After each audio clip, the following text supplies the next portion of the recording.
The reasons for atheism, or as I would prefer to say anti-theism, are, I would say, as follows. The first and the simplest objection to religious belief is that its metaphysical claims are not true, in fact are false, and come from a period that I would describe as the infancy, or the fearful childhood of our species, when, because we have brains that seek for information and seek for explanation, brains that even now prefer a conspiracy theory to no theory at all, and are bound to do so, and indeed in some ways are right to seek in this way, explanations had to be found for things that seemed at the time inexplicable.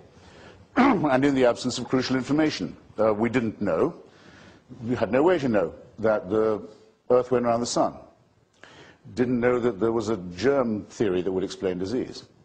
Didn't have any means of knowing that earthquakes were the result of living on the crust of a cooling planet in a rather odd solar system where most of the planets are either too hot or too cold to support life, and our own is in large part too hot or too cold to support it either, and where the remainder lives on a climatic knife edge, and always has. Some design, by the way, and that's just of one solar system.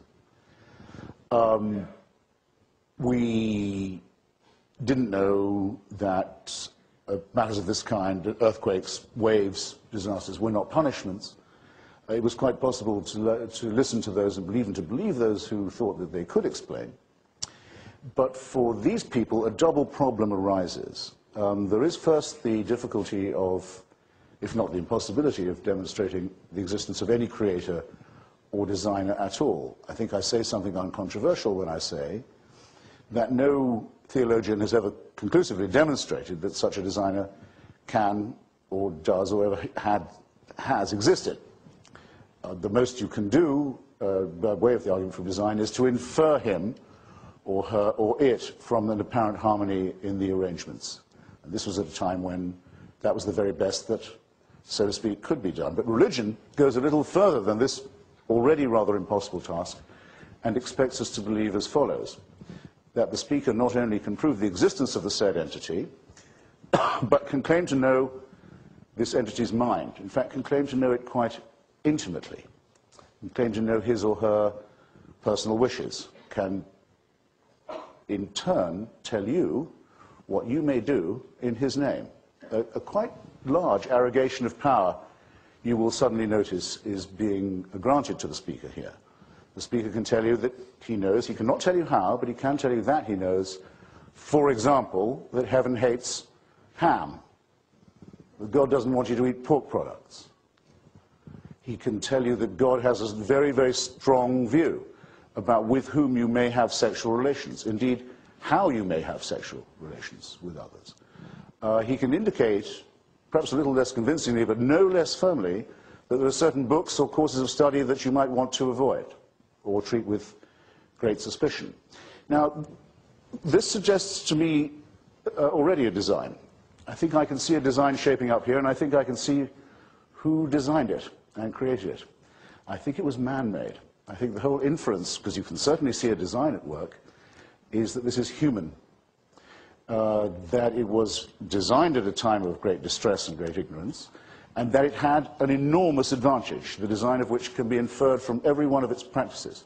It gives to people, ministers, priests, rabbis, shamans, whoever's cell phone that is should know that we know where you live, by the way, and where your children go to school. It gives to those people power in the here and now, the only place where it really counts.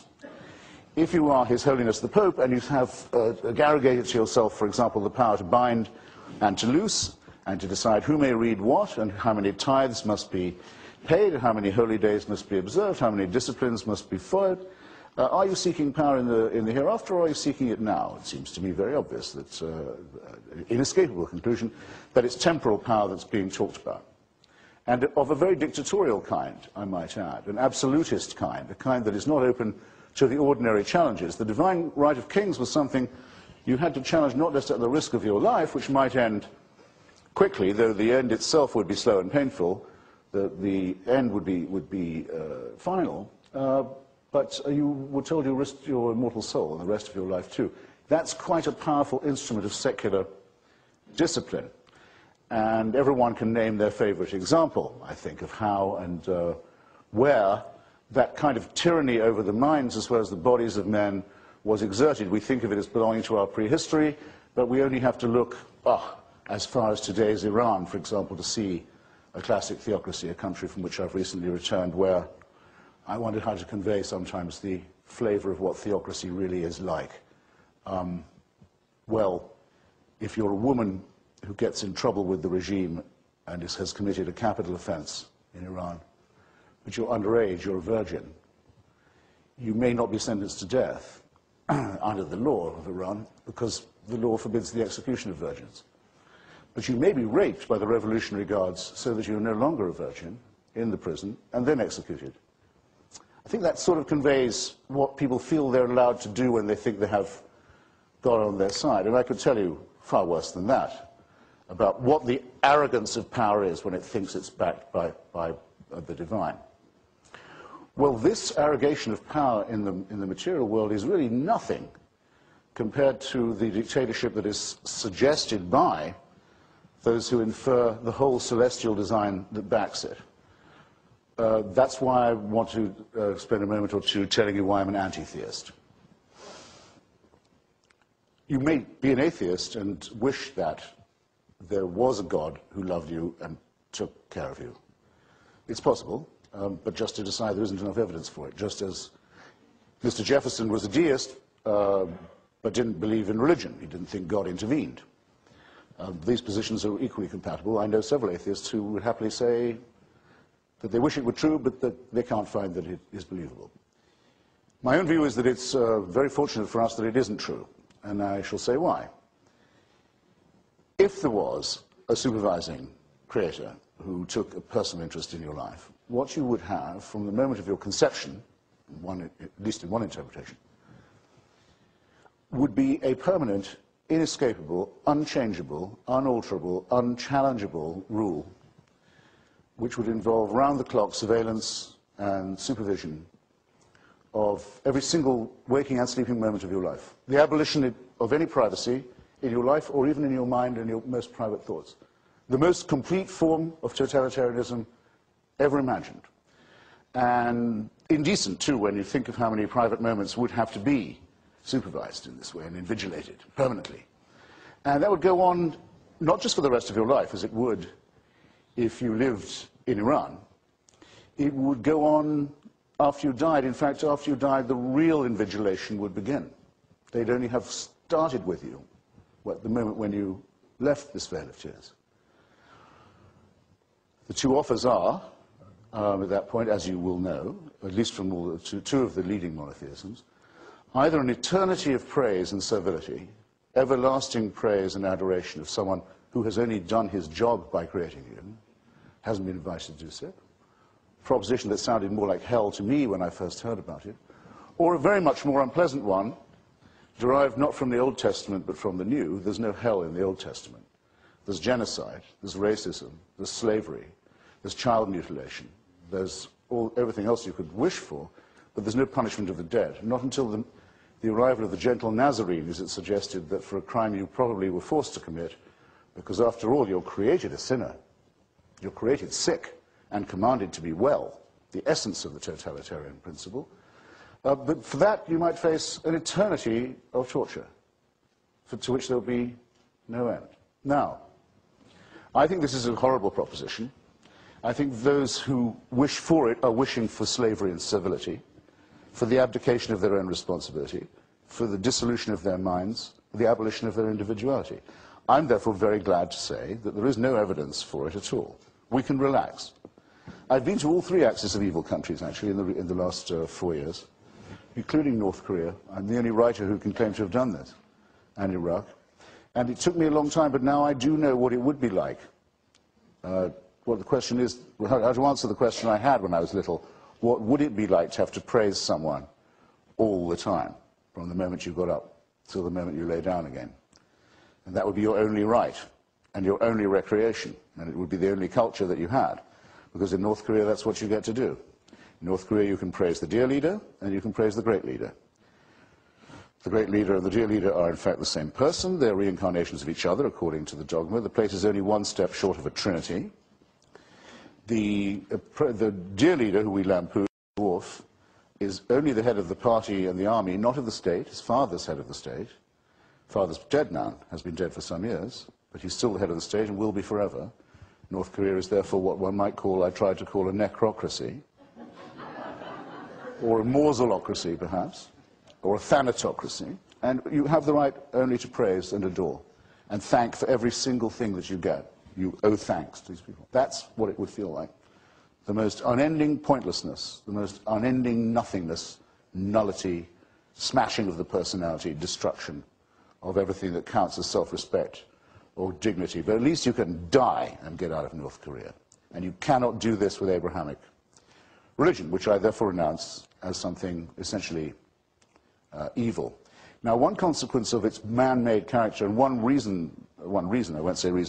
of demonstrating beyond very much doubt that it is man-made, is its proliferation.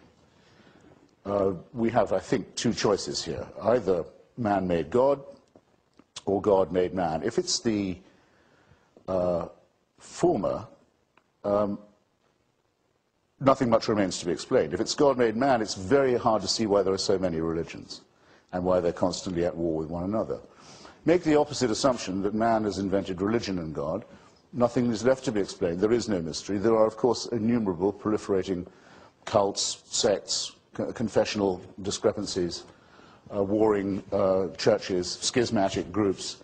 Most of the violence in Iraq, as we know, is not directed at our own brave soldiers and their allies among Iraqis, but at other Iraqis by other Muslims, who think it's cultural to blow up each other's mosques, something a secularist would never agree to do, to blow up, say, the Golden Dome at Samarra. We know from pre-monotheistic times, we know from Sophocles and Antigone, that any person of ordinary morality has a natural resistance to desecration, to profanity. We wouldn't do that. We would leave it to the religious to do it, which you always can. The last time American troops were needed in a context like this, it was because the Christians of Bosnia and Herzegovina and Croatia were tearing each other's throats out, burning each other's churches, killing each other's children, all of it with a divine warrant, all of them, every last one of them, a faith-based. On that occasion, the Muslims were the most civilized people in the case. It doesn't make any difference. Almost everybody gets, as it were, their turn at bat to be the most intolerant among religious. But to say that this is man-made, it seems to me to say something that's almost obvious. Now, I'm saying all this. About a minute. Okay, I'm saying all this in the United States, where I must now say something I've been waiting for months to say, actually years to say, my fellow Americans. Thank you. I sometimes think you don't understand how lucky you are. Yours is the country that has the only constitution ever written that absolutely insists on the separation of these ideas from the state. When the Baptists of Danbury, Connecticut wrote to Mr. Jefferson calling for a wall of separation, they were worried about what? Who did they think was going to persecute them? The Congregationalists of Danbury, Connecticut was the one they were afraid of. And rightly so, because the Congregationists would have given them a really hard time if they'd been allowed to, if they could have seized any local power. This fighting, not just about religion, but between the religious, this desire to have the freedom not just of religion, but from religion, is enshrined in the founding documents of this country in a way that should make you very proud. And it should therefore put you very much on your guard that there are people who don't seem content with it, who seem always to wish to impose their own religious belief on this. To say, if only we could ban alcohol, as in the 20s, we'd have a more pure and perfect union. If only we could forbid the teaching of evolution, or get equal time for pseudoscience, like the alchemy class that follows the chemistry period in presumably these schools, or the astrology class that comes after the astronomy studies moment.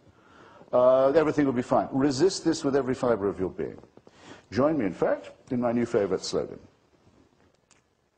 Mr. Jefferson, build up that wall. Thank you. Okay. Mr. Hitchens, thank you.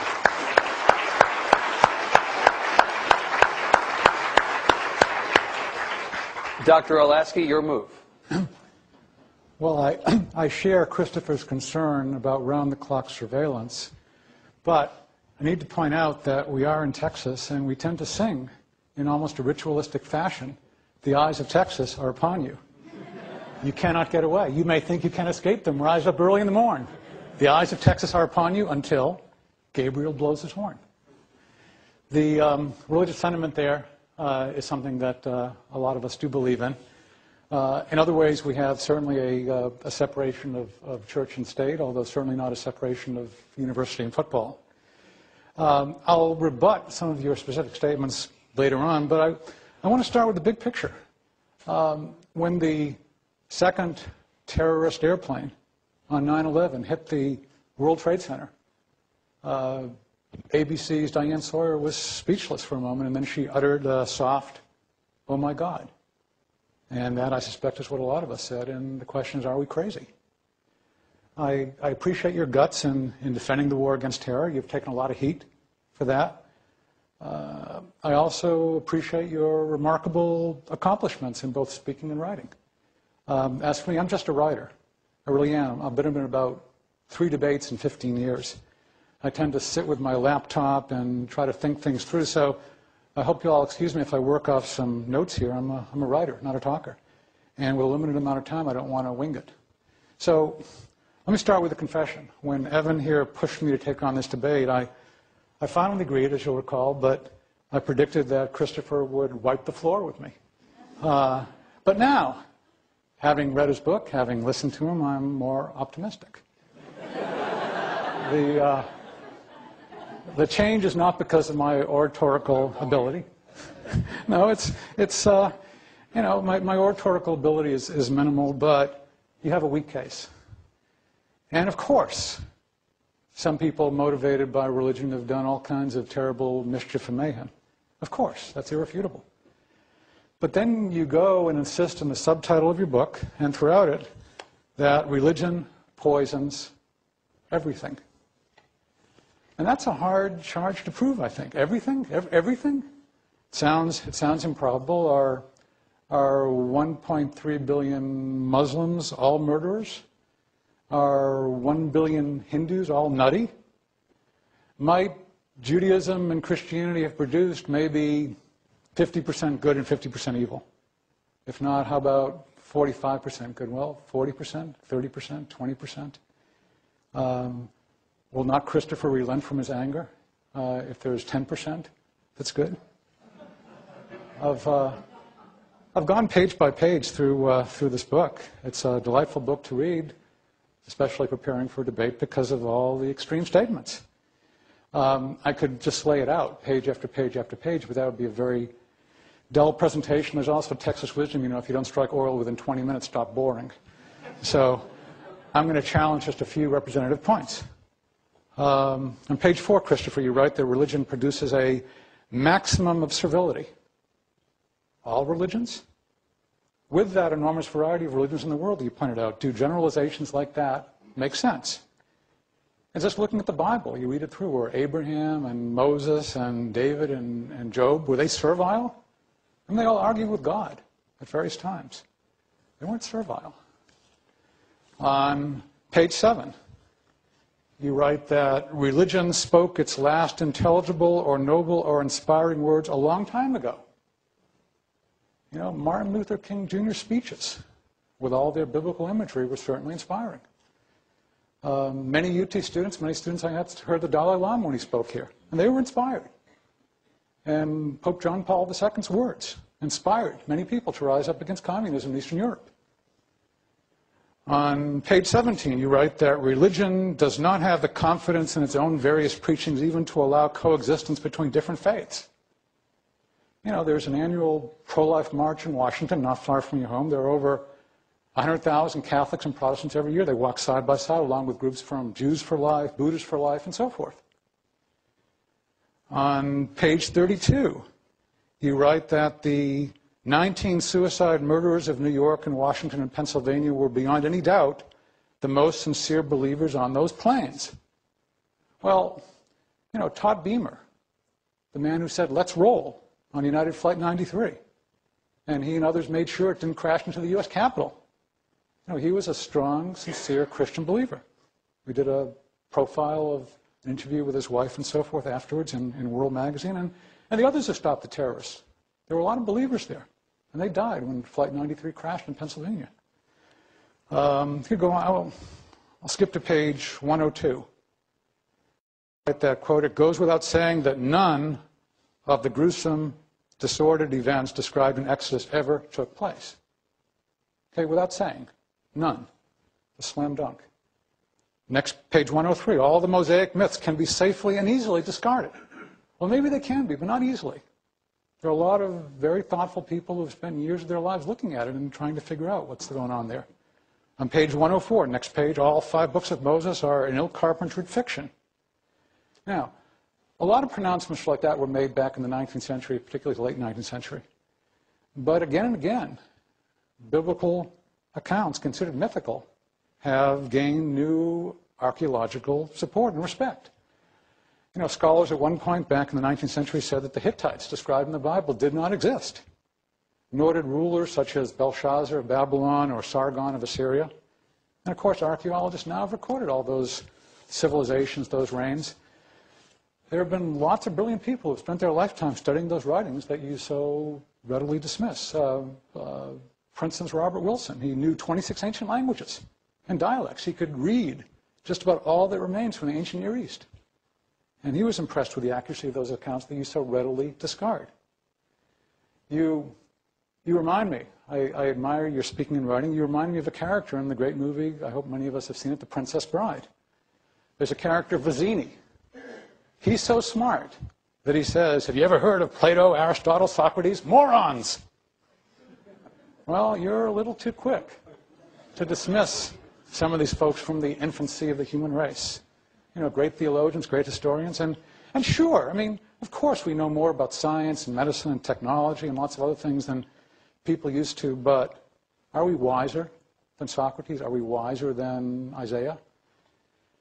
You write on page 160, one knew, of course, that the whole racket of American evangelism was just that, a heartless con. You know that everything in American evangelism is a heartless con, a racket? I've been a reporter over the past 20 years. I've reported stories from around the country of people who, well, maybe or maybe not they're heartless, but they're evidently very stupid because they've spent their time in a racket that's yielded them no money. I mean, you live in Washington. You could easily visit some of these racketeers. You could drive for an hour or so north to Harford County, Maryland. It's north of Baltimore, just west of the Susquehanna. It's a land of forested rolling hills, leafy neighborhoods, small towns. They're playing a losing game of tug-of-war with the strip shopping centers and the malls and the fast food eateries and the housing developments. So it's pretty typical, sort of exurban area in some ways, but there's one small church in that county that I've gotten to know pretty well. Mount Zion has at least 30 families in it who have adopted kids, often hard-to-place kids. You could visit the home. It's easy. I'll be glad to arrange it for you. You could visit the home of one family, the Coonies. They own what was a 3-bedroom split level at the end of a cul-de-sac, nothing fancy, but now it has 7 bedrooms because the Coonies have adopted 9 kids. And most of those kids have some kind of mental or physical handicap. There's one who's 19, he has autism and mild mental retardation, severe bipolar disorder. There's one who was 16 and was set fire. He was born in Ghana and set fire there 10 years ago. She has daunting medical needs, but Terry Cooney said, God was so clear. I mean, that's her racket, evidently, to take care of these kids. They have a 14-year-old Stephen who weighed only 2 pounds when he was born. He was born with cerebral palsy, and the Coonies adopted him. Their 11-year-old Isaac was the 6th child of a drug-addicted prostitute. They adopted him. And in every case, they did it because of their Christian beliefs. So, does religion poison everything? There's no evidence for religion at all. Well, there's some evidence of what Christianity did in their lives, that they do this. And the Coonies could show you around, other people who are involved with this heartless con, this racket. There's another friend of mine in Mount Zion Church named Benedict Schwartz. He's the CEO of a software company, but he's left that now for, he's moving to Africa next month. He's already adopted a daughter. He wants to save some AIDS orphans in Africa. He began praying with a group of Mount Zion members about whether the church should found an orphan's home in Africa. And there were some folks who wanted the sanctuary to get air conditioning first, but the pastor agreed with Benedict that helping people in Africa was a higher priority. Now, 2 summers ago, my wife and I visited the outcome of that discussion. It's called the Children of Zion Home. It's in Namibia. We met the 50 children who live there. Most of them have lost at least one parent to AIDS. There are several, including, one boy who was living in a tire who were rescued from slavery. There were 2 deaf boys who had lived in the streets. There were 11 children, last count, who are known to carry the HIV virus. That orphanage would not exist except for Christian belief. Now, next month my wife and I will be back in Africa visiting another orphanage. This is the one that Benedict is moving to Africa to build in Zambia. And that's what one church has done. On the cover of this issue of World, this is a photo of a child that my wife and I met at a Christian work in South Africa. You could look at this kid and you could say, well, he's getting some food and, it's to my knowledge it wasn't poisonous food. He didn't drop dead. Tell him that religion poisons everything. You don't have to go to South Africa to see that. I mean, you live in Northwest Washington. You write books with this absolutist, you could almost call it a sort of totalitarian fundamentalist rhetoric in some ways of, hey, everything is exactly, I know everything about this and I know it's all a con. All you have to do is go a few miles to poverty-stricken Southeast Washington. You could visit, for example, the Children of Mine program in Anacostia. I've been there a few times. Hannah Hawkins she's invested 2 decades. She invested 2 decades in this. It's an after-school program. Kids go there. And she said that without Jesus, you're empty. You're just out to sea floating. You don't know where to go. And she gives her life for those kids. And there are efforts like this all around this country. I'm glad you're a citizen. I hope you get a chance to see some of these.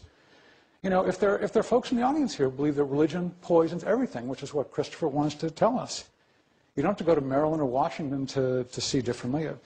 I've driven down I-35 and visited with Freddie Garcia in his San Antonio home. He used to be an addict, and he was a hater of white non-Hispanics. Then he became a Christian and started this program called Victory Outreach. He's led hundreds of people out of drug abuse. He counsels folks of all skin colors. You can't tell me that religion poisons everything. There are dozens of ex-addicts. I've interviewed them. They've told me that Christianity fought the poison that almost killed them. Or you or anyone here, you could drive east on 290 to Houston to visit the youth home that Kurt and Shelley Williams set up. These are also people I admire. They've helped to transform the lives of hundreds of teenagers who are heading into drugs and crime. They say, quote, we are unapologetically a Christ-based program. Or anyone here can drive up I-35. You can drive to Dallas. You can meet Christians who have set up community centers and former crack house. Tell them that religion poisons everything. Tell that, I won't give you the whole tour, but, tell that to a gymnast in Indianapolis, a guy named Tim Street, lots of others there. Met a paraplegic weightlifter in Philadelphia named Nemo Cologne. Tell him that religion poisons everything. Religion saved his life. Tell it to a pastor named John Piper in Minneapolis. He and his congregation work with Hmong and Somali refugees there. Hey, this is a great country, Christopher. You're a citizen now. Go see it. And you can reply that you've seen terrible things done for religious reasons. I believe you. I've seen terrible things done too. There are lots of religious things that poison some things. And maybe you'll tell me the subtitle was put there by your publisher over your objections, that you really don't believe that religion poisons everything. Well, we'd be making progress, but, I don't know. I won't go on. The history of Christian poverty fighting in America. Before you say that religion poisons everything, okay, take the metro from your home, go over to the Library of Congress, read there about a fellow named Charles Brace.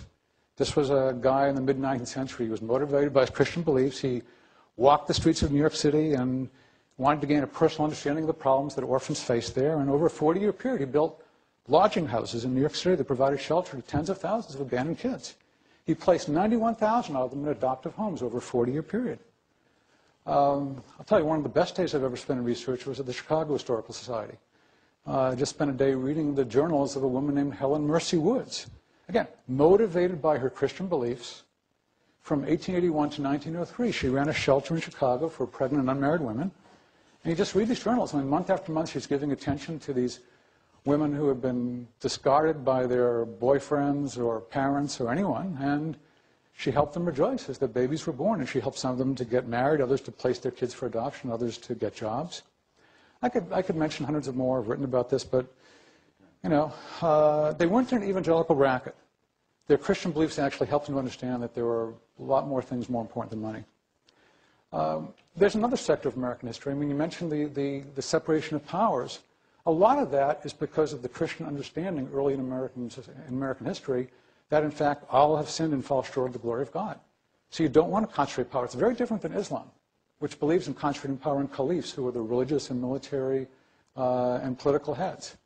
The whole idea in America, coming out of this Christian idea of sin, and lots of sin to go around, was that you spread it around. You have a separation of powers. And that comes out of a Christian understanding. Or the whole reason that you and I can be independent journalists is because of Christianity. Until 1735 in this country, journalists had one job description: to make the king and his associates look good. If you wrote something negative about an important person, truth was no defense at all. In fact, truth made it worse. They had an expression: the greater the truth, the greater the libel. Because if you wrote something that was true, it was more likely that people would believe it. And if you were, in many ways, discouraging people to put all their faith in the king or royal governor, then you'd be thrown in jail. Truth was no defense at all. Seditious libel. In 1735 in New York, there was a Christian newspaper editor named John Peter Zenger who wrote that the governor was taking bribes and stealing land, which indeed he was. And so he ended up in jail. And then came the trial, and you can read the transcript of the trial. Zenger's lawyer appealed to the members of the jury by reminding them that biblical prophets had criticized the kings of their time. Zenger's defense essentially was, hey, if God's authors did this, so can Zenger. And the jury bought it. The jury declared Zenger not guilty. And that verdict reverberated through the colonies, and there wasn't a single prosecution for seditious libel after that. And, you know, Christopher, you note on page 271 that you don't have to put up with any fatwas here. I'll tell you, a lot of that's because of Christianity. Religion does not poison everything. And there are others who have concluded this as well. I mean, I don't want to just talk about my research. I met a couple of weeks ago Bob Woodbury, who's an assistant professor in sociology here, and he sent me his dissertation that he wrote recently at the University of North Carolina. I hope it's published. Because he describes how Protestant missionaries advanced education in British colonies because they wanted the people to read the Bible in their own language.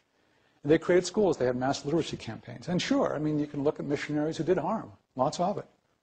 But Woodbury shows, and he has lots of multiple regression analyses and all that good stuff, that evangelism, I'm quoting him here, evangelism by 1900 is by far the most constant predictor of modern elementary education all over the world with their British colonies.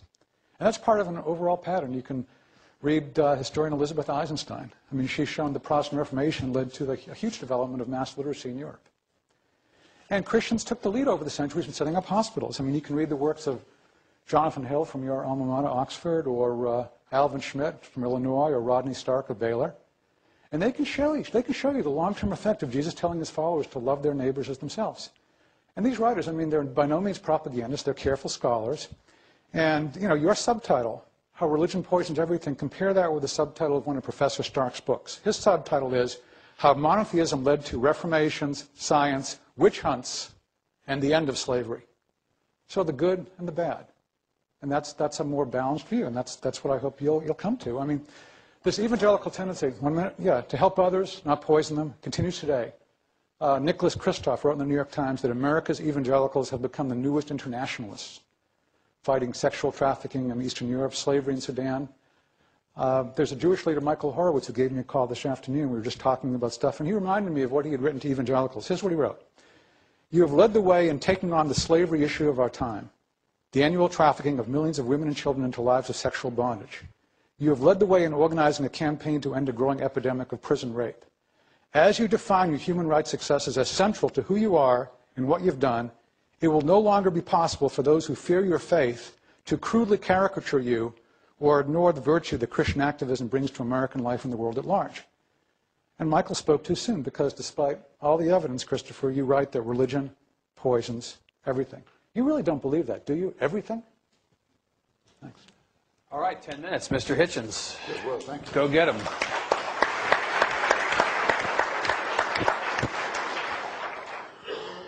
Well, I would have thought it was too much to expect that this other speaker would have devoted all his remarks to me, too. I mean, they don't exaggerate when they say Texas hospitality. It's very kind of him to make me his special subject, but let me try and take some of his points in order. First, a very small one, the Diane Sawyer point.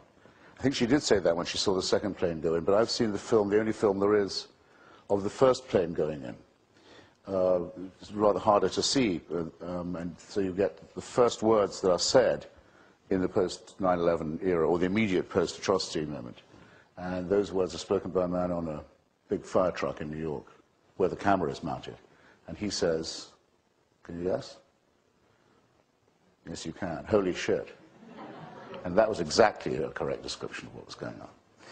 much more accurate than Dan Sawyer calling on God, which even I will do when I've run out of words or, above all, concepts. Yes, of course I'll say thank God.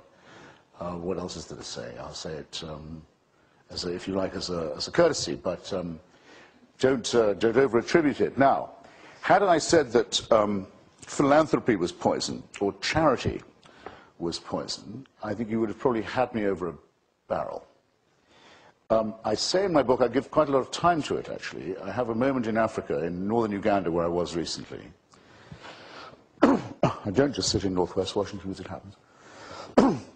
Where I was doing the following thing. I was seeing the progress of probably the most cruel and horrible war, not just in Africa, but anywhere in the world, since, I should think, the Khmer Rouge in Cambodia. I think it outpaces the Darfur War in its horror and cruelty, if not in its scale, for this reason.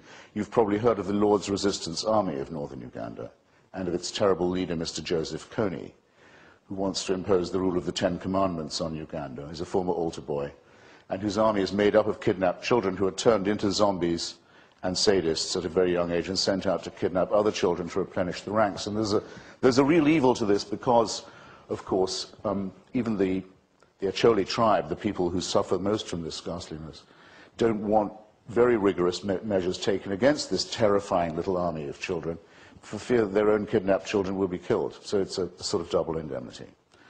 And it's enormously retarded the recovery of Uganda in the name of God.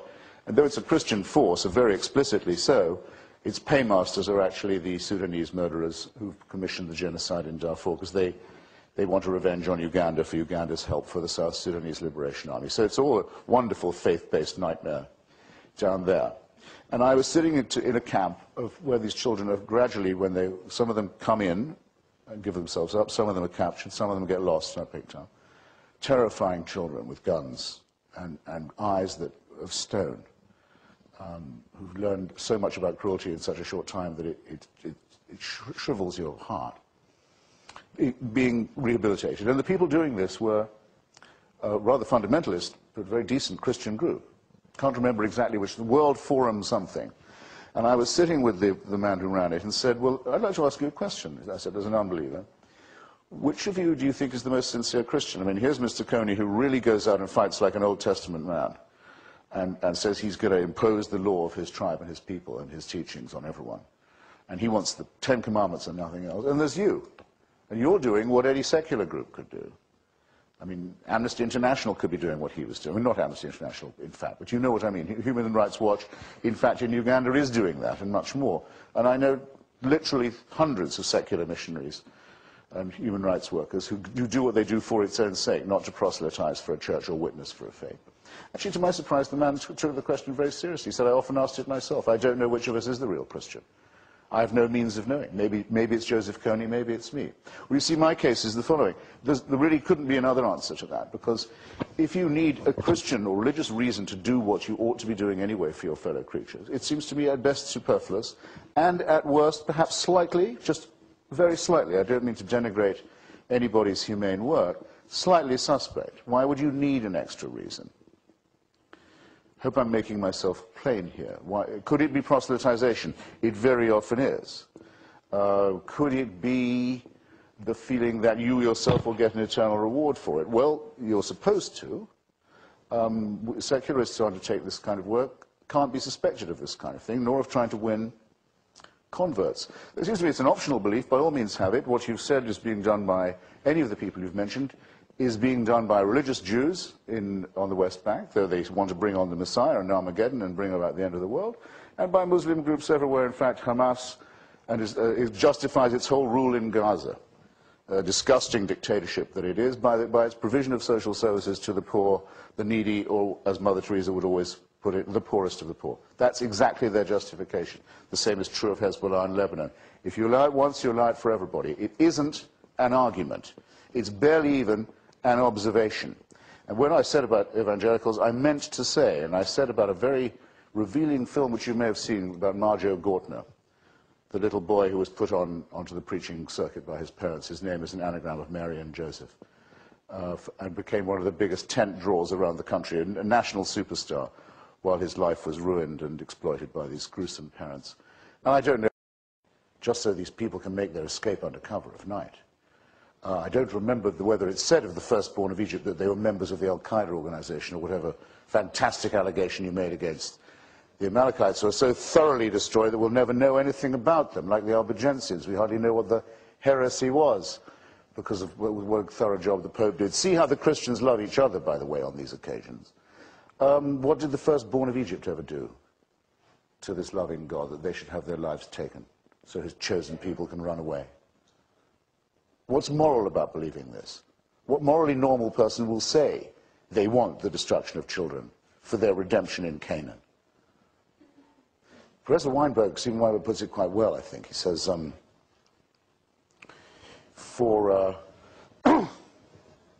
a morally normal universe situation, people of goodwill will do the best they can, and people of ill will, psychopathic types, wicked, evil types, will do the worst. They will do wicked things. If you want to get good people to do wicked things, you need religion. What do I mean by that? I mean to say that when they see a newborn baby arriving in their life, if anyone's ever thought, even myself, well, maybe there is something to this. Look at the perfection of this little bundle. Look at the little indentations, all of that, in the fingertips.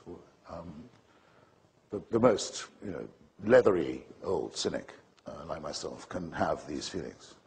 We're not total strangers to the transcendent and the numinous, But they said, I tell you what, though, before we go any further, we need to get a sharp knife or a stone from somewhere and start hacking away at the genitalia of this little bundle. Because if we don't, we won't be doing God's will. Now, no moral person would do such a thing unless they thought it was divinely warranted. No moral person, I say, would show contempt and disgust about the female birth canal, as all religions invariably do, and about activities related to it, I may say, in both directions. Revulsion from it, disgust from it, scorn for it, and for all other forms of sexual congress.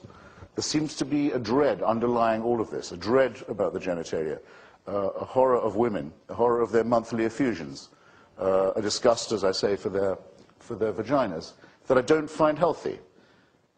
But that seems to me, in two senses, man-made. One, mammal-made, and two, made so that men can subordinate women, which seems to be a consistent finding in all religions. You will know that the pious Jew has to begin every day saying, God is to be thanked for not making me a woman or a Gentile. That's not moral preaching. No one goes around talking nonsense like that unless they think they have divine permission for it. Religion is therefore, yes, a poison, because it spoils even righteous acts. Now, I don't blame you for not reading all my book, and I certainly don't blame you for not quoting all of it. And by the way, we will just have to have a wager on what you said in yours, and I'll stand to my part of it. But I do spend a bit of time on this question of virtue. When a Muslim cab driver, who found a great deal of my money and my wife's money on the back seat of his taxi, and knew very well he could have kept it, we had no means of finding him, went to the trouble he did to bring it back and give it to us and say, well, that's his Muslim duty, wouldn't even accept when I tried to give him 10%, because I knew probably that would be an insult. Really, because it was his Muslim duty. First, I want to make 2 points. One is, I think that's trying to prove too much. I don't think it's at all to the credit of the Prophet Muhammad, or the Quran, or the Archangel Gabriel, who dictated the nonsense of the Quran to him, that this happens. I think the guy should have done what I would do. You find someone else's money, you take it back to him.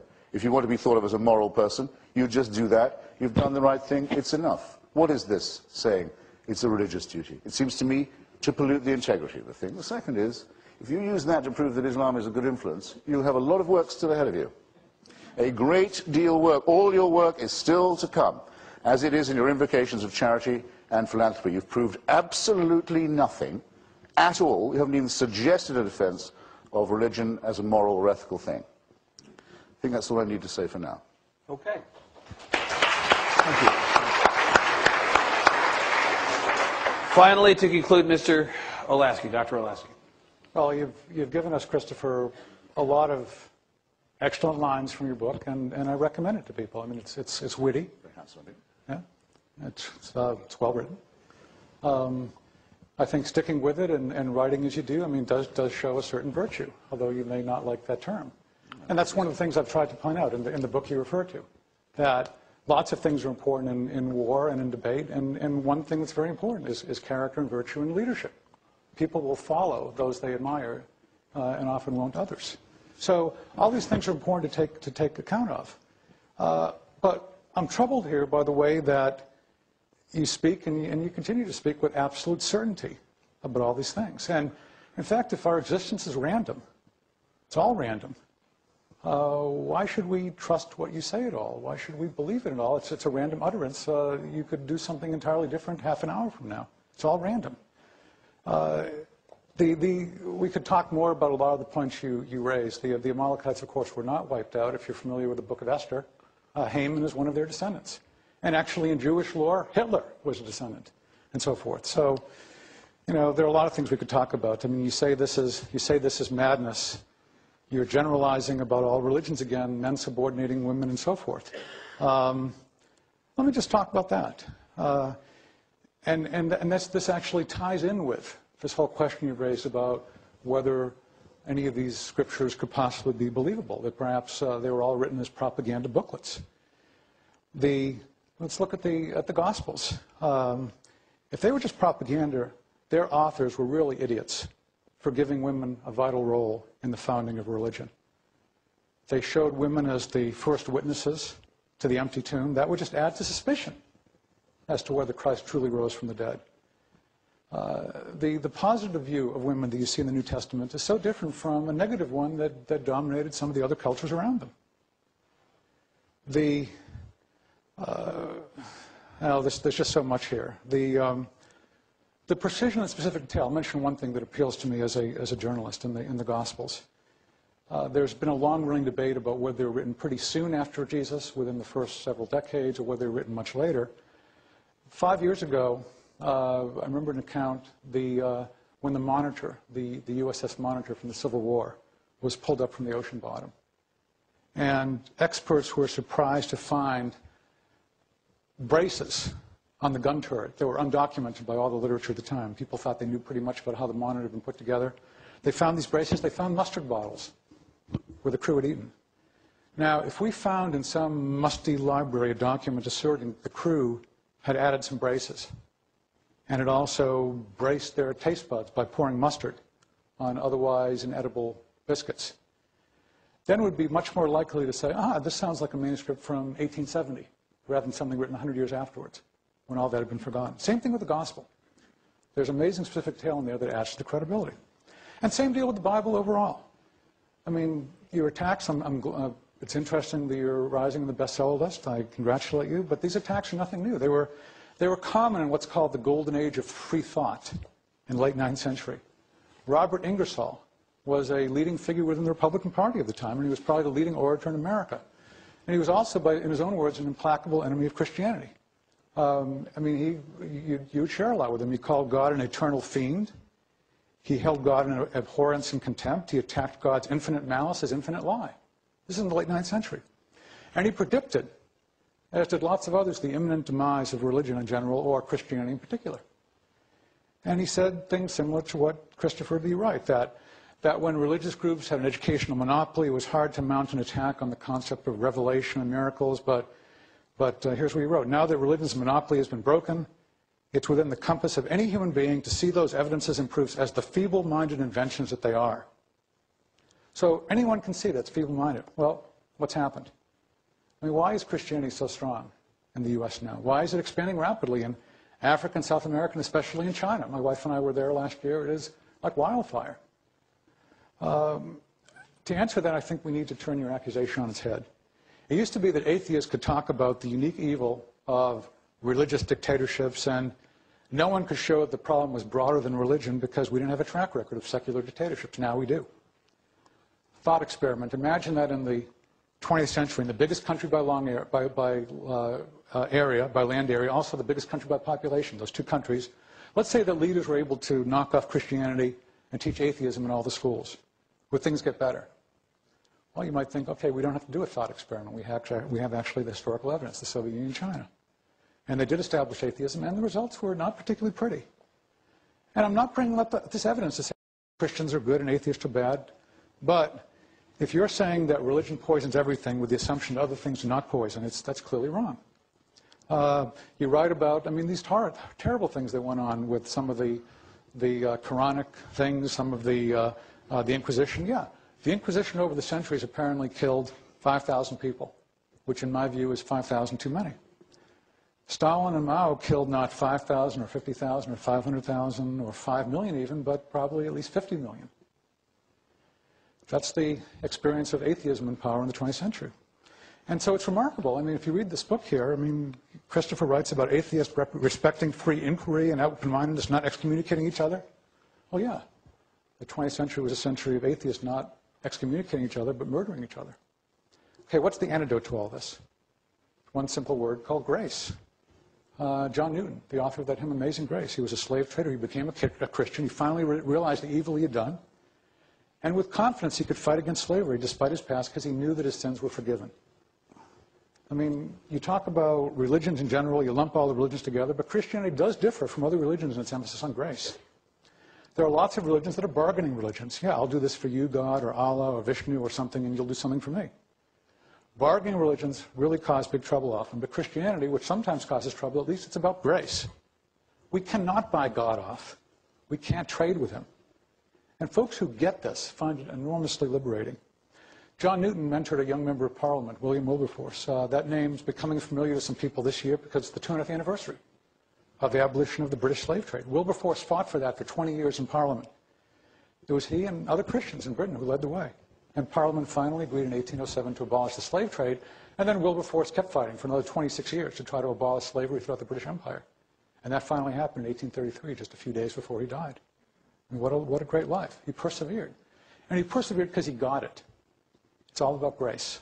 You know, I don't know what teaching you absorbed, but it wasn't John Newton. It wasn't William Wilberforce.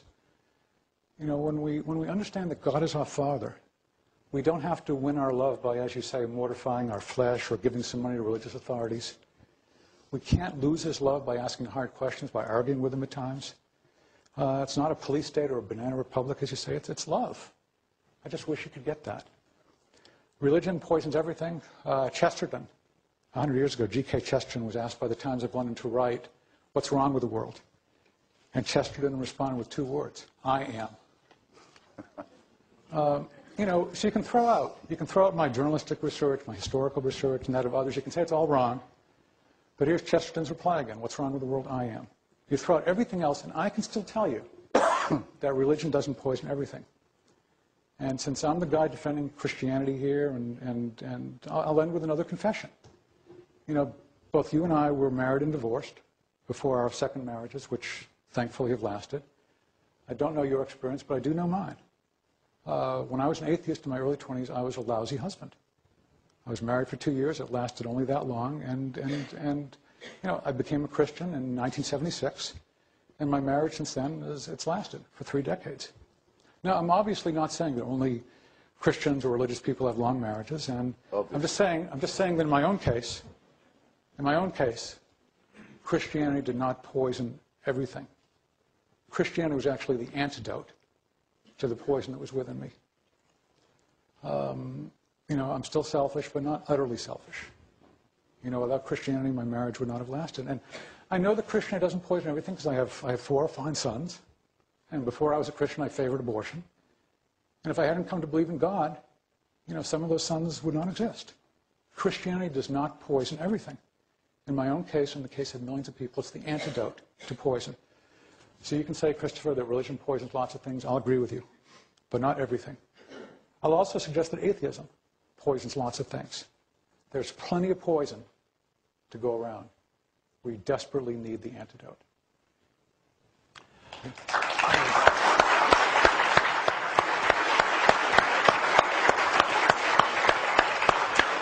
Well, I think that was just fascinating, just terrific. Now, we are to have questions, I believe, do we have time? But very, very brief questions from the audience. May we do that? Very, very brief before we have the signing part of this. Let's ask in the audience, anybody who's not been numbed into silence by this great debate. In the back, ma'am. Hello. That was really compelling, and thank you for sharing your time. I wanted to ask Christopher, You referred to the Lord's Resistance Army as evil, which I completely agree, and it's a very sad state of affairs. But I was wondering, in your use of the word evil, are you using it as an adjective, or can you believe in evil but not believe in God? No, I say in my book that I believe that evil is a real thing. I can't prove it. There are quite a lot of things I can't prove that I couldn't be without. A lot of people jeer when you say evil, especially when the president says it. They say, oh, he's saying things are black and white when they're grey and so forth. You know how many liberals talk. If you put the word lesser in front of evil, you'll find every liberal's willing to use it. They do it every time at elections when they're considering who to vote for. I think that I've been to places where there's no other word for what I've seen. It's the surplus value of sadism and dictatorship and slavery and so on. It's the gratuitous bit on top, the bit that's just there for thrills and that would be done even if it didn't do the perpetrator any good. I mean, the self-destructive, nihilistic element. I can't put it any more strongly than this. And when you smell it, when you see it, you'll know. Hope you never do. Sir. I wanted to first thank, is this on? I wanted to first thank the LBJ Museum for putting this on. Yeah, very well said.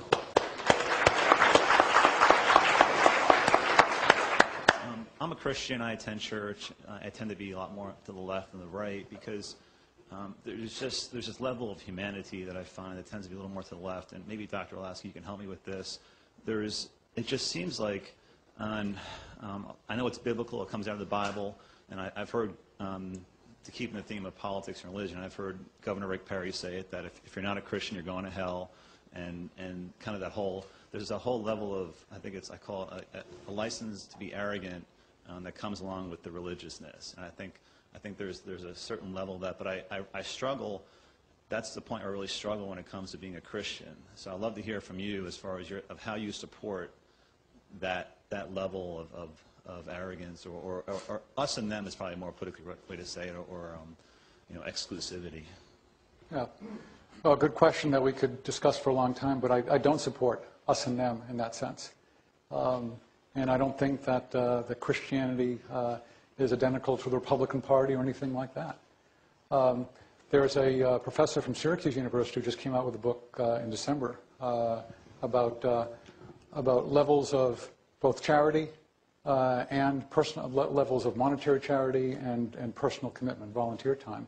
Arthur Brooks found that, in fact, whether it's religious left or religious right, both groups give about 40% more of money and time than people who are secular, whether on left and right. So the things that unite Christians on the left or right are much greater than the things that divide us, and I would say the same about Jews and people of other religions too. And Hamas. I'm tempted to ask before we go to the next question. Since Christopher and I are non-Christians, will we go to hell in your mind? I'm never going to say that about anyone. It's not my call. Per the governor's comment, okay. Sir. So this question is for Mr. Hitchens. So I'm interested, I really appreciated the talk, and I was trying to keep an ear out for the arguments that you gave in support of your position. As I understand it, the position is something like this. There's no good reason to believe that religion in general and Christianity in particular is true, and in fact there's really good reason to think it's false. Is that right? So here's an argument, or here's some gestures at arguments that you made. You reported a kind of distaste for various Christian doctrines like omniscience and atonement and the doctrine of heaven and stuff. So you said it's a horrible proposition, these things. So I don't know if that technically counts as an argument. I mean, there's lots of things that I find distasteful, like certain propositions about cockroach reproduction and stuff just absolutely disgusts me. Mm-hmm. But that might be a reason to hope that it's false, but it's not a reason to think that it's false or believe that it's false. I didn't imply that it was. Okay, so that's so there's a reason to be glad of your reasoning. Oh, okay, so that's not the argument for the conclusion, for your position. So here's what maybe the argument was. You said there's this great diversity of religious belief. There's a lot of different religions out there, and if I'd been born in a different time in a different place, probably I would have had a different religious belief or something. So therefore I should eye my religious belief with a special suspicion or something. I'm not sure where we're going with this. So that doesn't seem like a... Sorry? Let me ask you, what's your question? Okay. I'll get to that in 2 seconds. Okay. Ready? So that doesn't seem like a good argument, because, I mean, if I had time in a different place, so would have had different ethical beliefs. Doesn't give me a reason to doubt them. If you'd been born in a different time in a different place, you would have had different religious beliefs. Doesn't give you a reason to doubt them. So here's the question. Don't you agree? I think I must have expressed myself very poorly in the first instance. When I said, but I seem to remember what I said, and I'll just have to submit myself to the arbitration of you, my peers. I believe I said that it would be possible to be an atheist and be sorry with your conclusion, that you could be an atheist who wishes that there was a God. Did I not say that?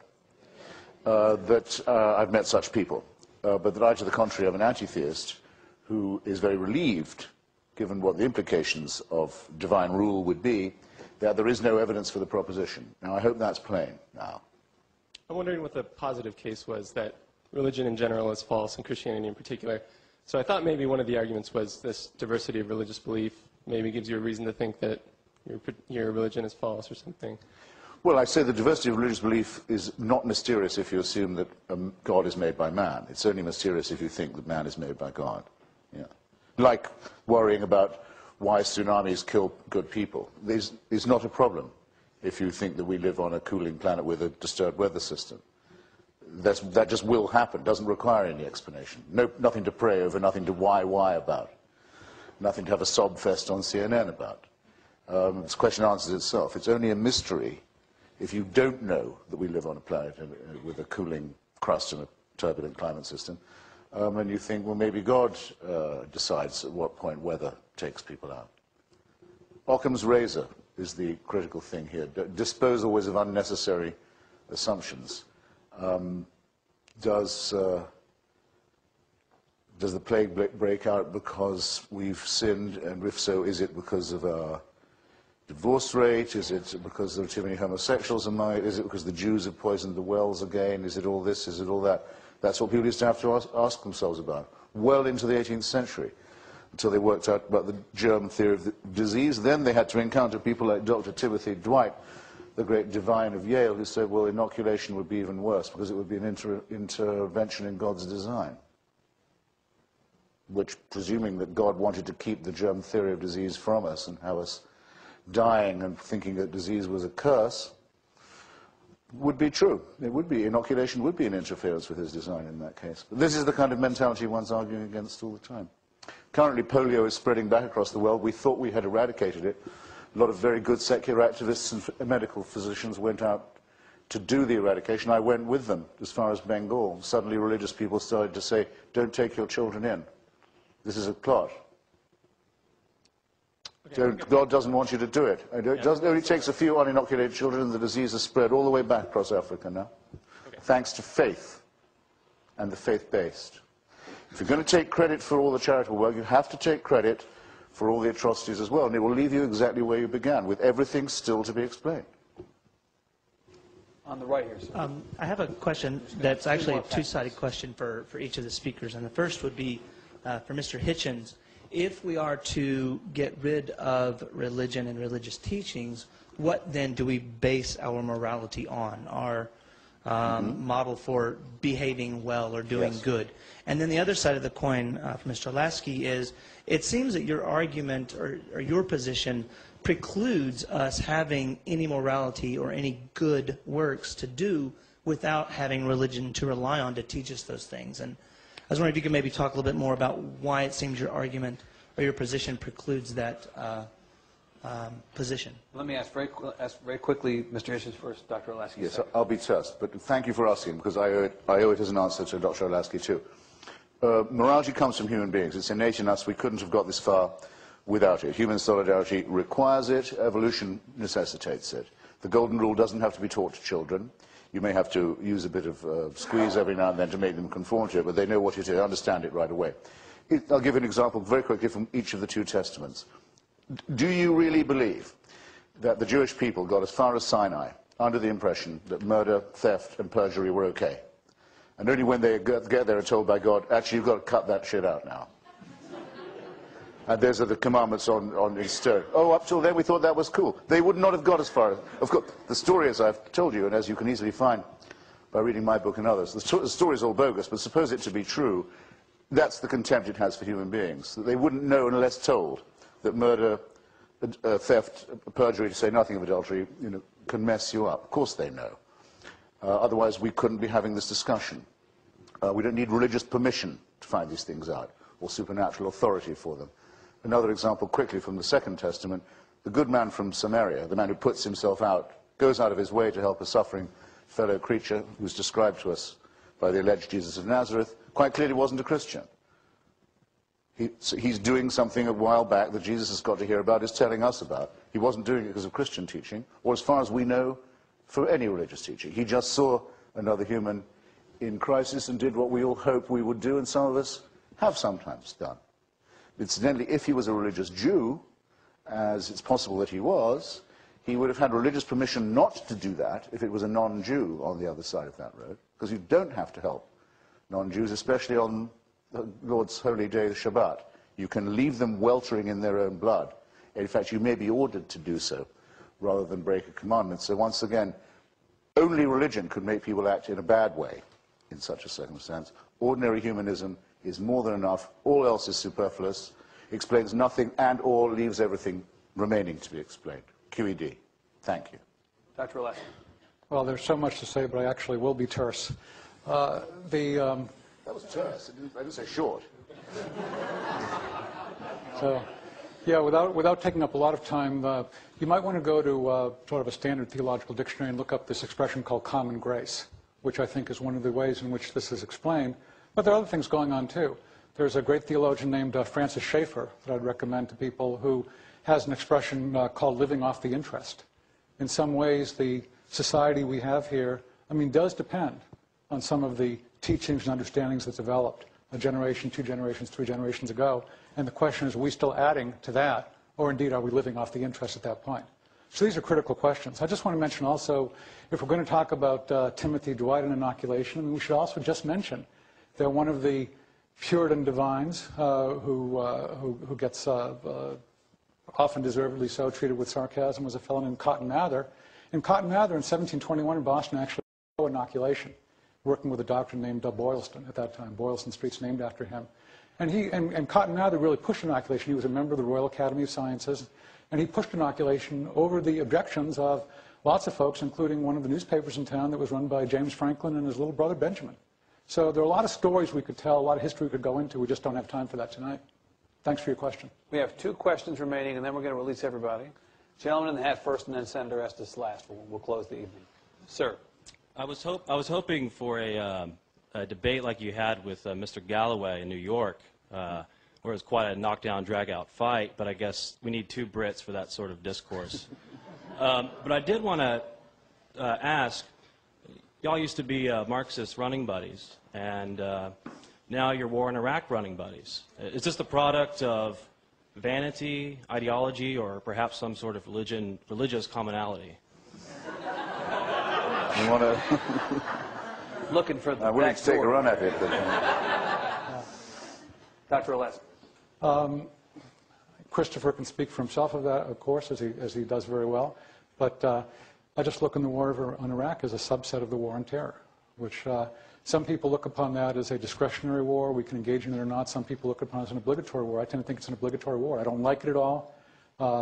When I was writing columns about this back in 2003, I was hoping we didn't get into that in Iraq.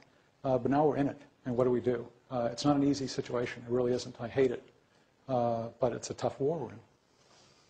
An area of some common. well, I'm no longer a Brit, and Mr. Galloway never was one. He's a renegade Scot. Of the most revolting dye. And to have a debate on the order of that, we would have to disappoint you, because Mr. Galloway is a thug and a liar and a demagogue and a man who has managed the odd feat of being able to be both a pimp for and a prostitute of Saddam Hussein.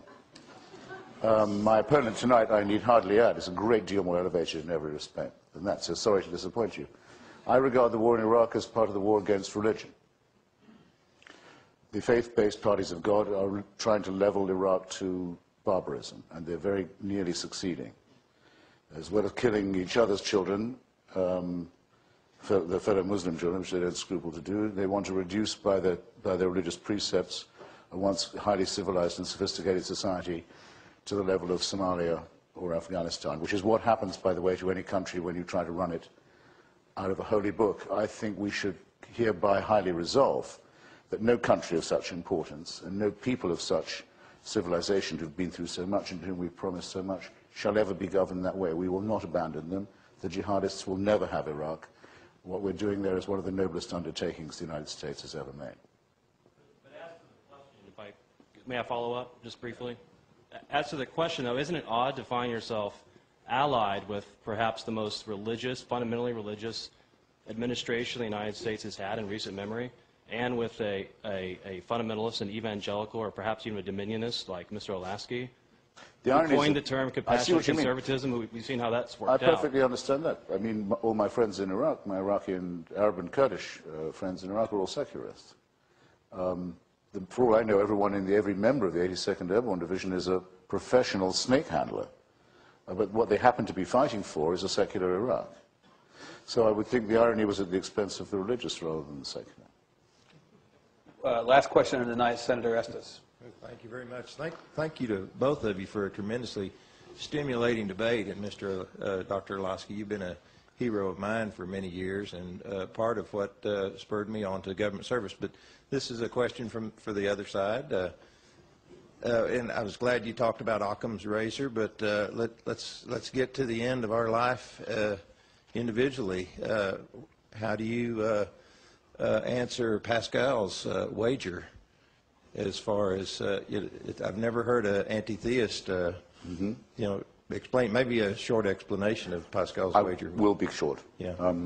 But I can also say that, as well as at fine bookstores everywhere, my book, which you can get now, does have a discussion of this very question. So if I seem to stumble on by condensing it, you can get my more rounded view. Pascal's wager, in case it's not known to you, comes from Blaise Pascal, who addresses his pensée to the one who is so made as that they cannot believe. That's me. And he says, well, let me put it to you like this. What have you got to lose? If you bet God exists and loves you and you're wrong, you're no worse off than you were already. If you bet and you're right, there is no such thing. You're no worse off than you were already. If you're wrong and there is, you win, as long as you have said you agree with him. So why don't you do it now while there's still time? I have two comments on this. One, religious hucksterism of the cheapest, vulgarest, nastiest kind it's possible to imagine. He says, what do you got to lose? I've got a good offer for you. Come into my used car lot. Come on, baby, just lie a little, and you never know. No, don't talk to me like that, and don't call it piety when you do, or be prepared to have piety despised. Second, Bertrand Russell, when asked this question, said, if confronted with his maker, he would say, I used to be able to do his accent, oh Lord, you did not give us enough evidence. I would go a little further. I would say, well, look, boss, if it's true what they say about you, that you're an infinitely kind, forgiving, all-fatherly person, and this is certainly what your fans keep saying, do you not have a little room in your, obviously very capacious heart for someone who just couldn't bring himself to believe in you and really, honestly, truly couldn't? As opposed to someone who won't spend half their life on their knees making fawning professions of faith because Pascal told them it was a good bet. Which of us is the more moral? Which of us is the more honest? Which of us is the more courageous? Which of us has the bluest eyes and is the most sexually attractive? Which of us has the real charisma here? I'm just only asking. Well, He's running away. well, he isn't. He's not. He's walking away. We all could have spent our evening doing something else. This was terrific. We were very lucky, and how lucky we are to be in a place where we can have this kind of open discussion. Christopher Hitchens, Dr. Olasky, thank you both very much.